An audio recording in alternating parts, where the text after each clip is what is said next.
ada satu tempat di bumi yang hanya dikunjungi satu kali dalam setahun. Tapi nilainya melebihi 1000 tempat suci lainnya.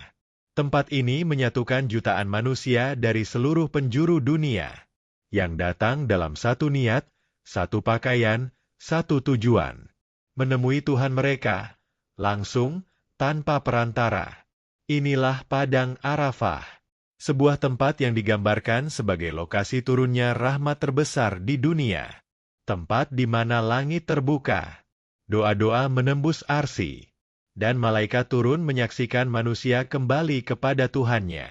Kalau kamu diberi kesempatan hanya sekali dalam hidup, untuk berdiri di hadapan Allah dengan segala kerendahan hati, dan memohon dikabulkannya satu permintaan, doa apa yang akan kamu panjatkan? Sebelum kita masuk lebih dalam, jangan lupa untuk klik subscribe agar kamu tidak ketinggalan konten spiritual dan inspiratif lainnya. Dan tulis di kolom komentar, apa doa yang paling kamu harapkan bisa terkabul jika kamu sedang berdiri di Padang Arafah saat ini? Kami tunggu jawaban jujurmu, karena siapa tahu, doamu akan menjadi kenyataan. Apa itu Padang Arafah? Padang Arafah adalah sebuah hamparan luas berupa padang pasir terbuka, yang terletak sekitar 21 km dari Mekah, di sebelah tenggara Masjidil Haram. Luas wilayahnya mencapai sekitar 10 km persegi. Tempat ini menjadi lokasi terpenting dalam pelaksanaan ibadah haji. Pada tanggal 9 Zulhijjah, jutaan jemaah haji dari seluruh dunia berkumpul di sana untuk melaksanakan wukuf, yang menjadi puncak ibadah haji. Tanpa wukuf di Arafah, haji seseorang tidak dianggap sah.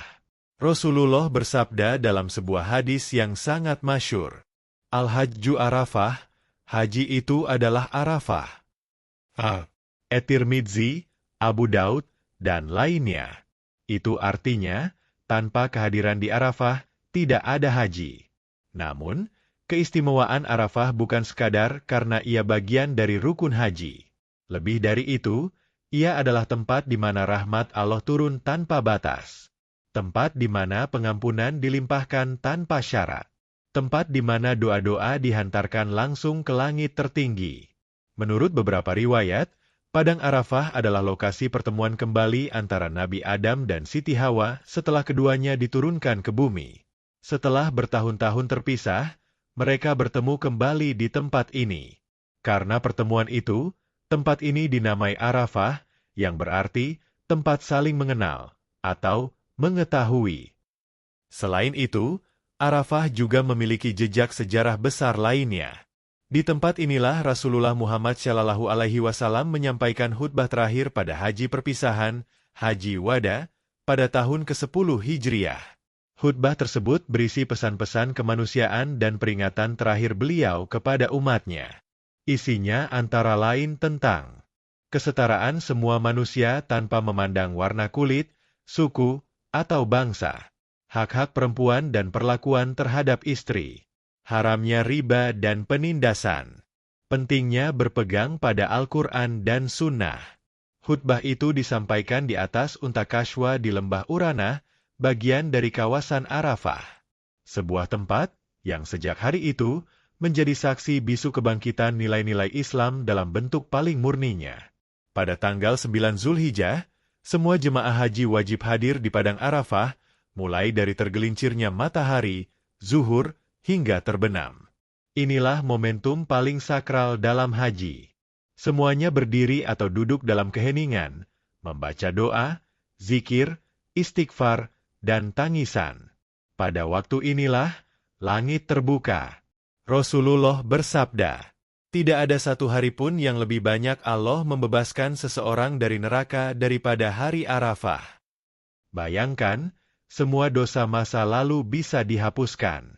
Bahkan, Rasulullah menyebut bahwa Allah membanggakan hamba-hambanya kepada para malaikat pada hari itu, seraya berkata, lihatlah hamba-hambaku datang kepadaku dalam keadaan kusut dan berdebu. Sebuah pengakuan ilahi bahwa mereka yang datang ke Arafah bukan sekadar wisata spiritual, tetapi peziarah hati yang datang untuk kembali ke asal, kepada Tuhannya yang Maha Pengampun.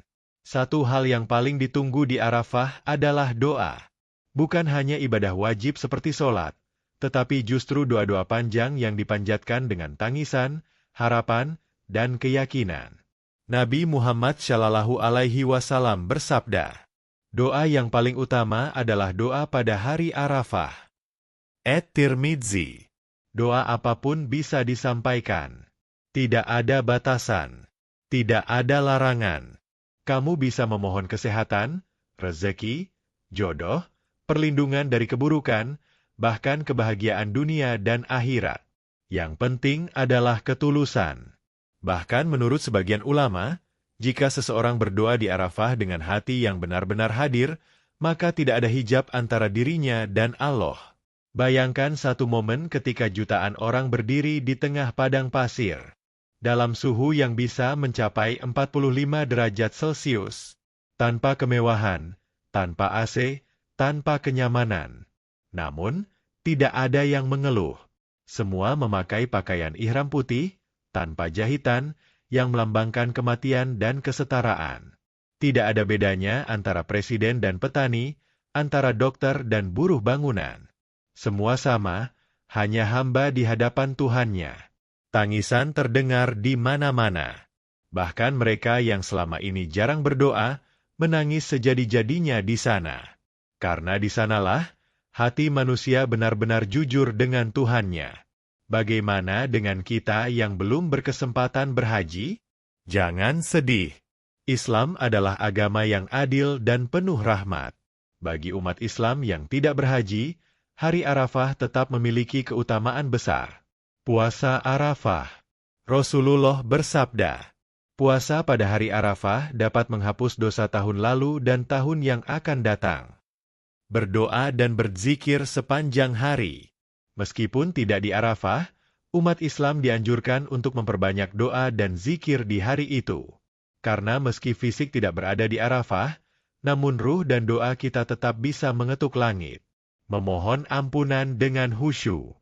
Hari Arafah adalah hari pengampunan massal. Sungguh sayang jika kita melewatkannya tanpa memperbaiki hubungan kita dengan Allah. Padang Arafah bukan sekadar padang pasir kosong. Ia adalah ladang spiritual, tempat bertemunya dosa dengan pengampunan, keputusasaan dengan harapan, dan manusia dengan Tuhannya. Bagi yang sudah pernah merasakannya, Arafah adalah kenangan yang sulit dilupakan. Bagi yang belum, Arafah adalah impian yang harus diperjuangkan. Karena di sanalah, hati benar-benar kembali jernih, dan doa menjadi begitu dekat dengan kenyataan. Semoga suatu hari kamu bisa berdiri di Arafah, menengadahkan tanganmu, dan memohon, "Ya Allah, jangan pulangkan aku dari sini kecuali Engkau telah mengabulkan doaku." Jangan lupa subscribe, klik tombol like, dan bagikan video ini ke orang-orang terdekatmu. Dan tulis di komentar, doa terbaikku adalah, isi dengan hajat terbesarmu. Karena siapa tahu, Allah sedang mendengar lewat video ini. Wassalamualaikum warahmatullahi wabarakatuh.